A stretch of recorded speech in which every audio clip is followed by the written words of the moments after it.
Our lunch for today.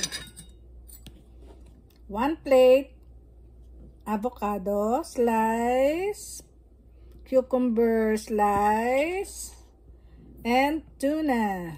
And of course, my favorite dressing,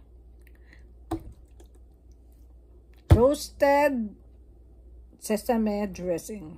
That's my favorite. Yan. Lalagay lang natin dito sa ating salad. Konti lang. Kasi masarap naman kainin ng kahit walang sauce ang avocado.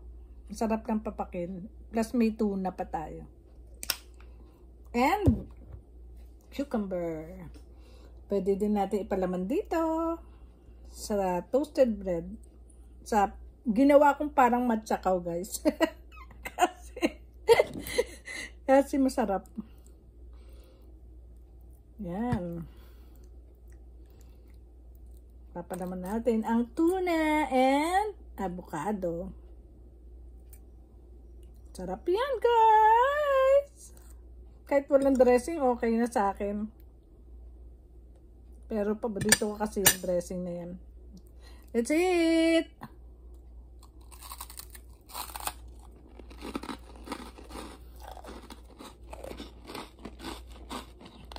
Ang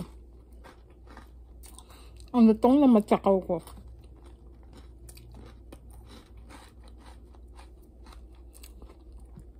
Wala akong croutons, kaya ito ang croutons ko.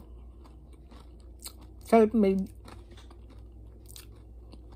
Walang sayang sa akin yung mga bread salad ko sa freezer. Tapos, pag night time, ano ko na, ito toast ko na. Super toast. Para malutong.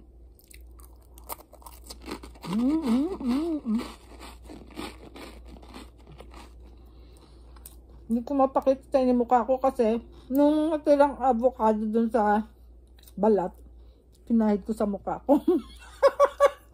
Kaya yung mukha ko kulay green. Hindi tuloy ako makapagpakita. Hello! Yan ang avocado sa aking mukha. Ayan na avocado pa sa buhok ko.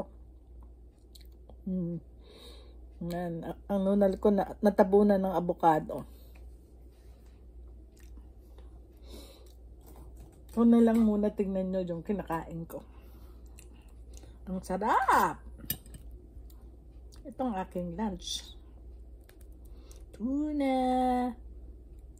and cucumber and avocado and yung tinost kong super toast na natirang bread. Bye muna, kakain muna ako. Let's eat!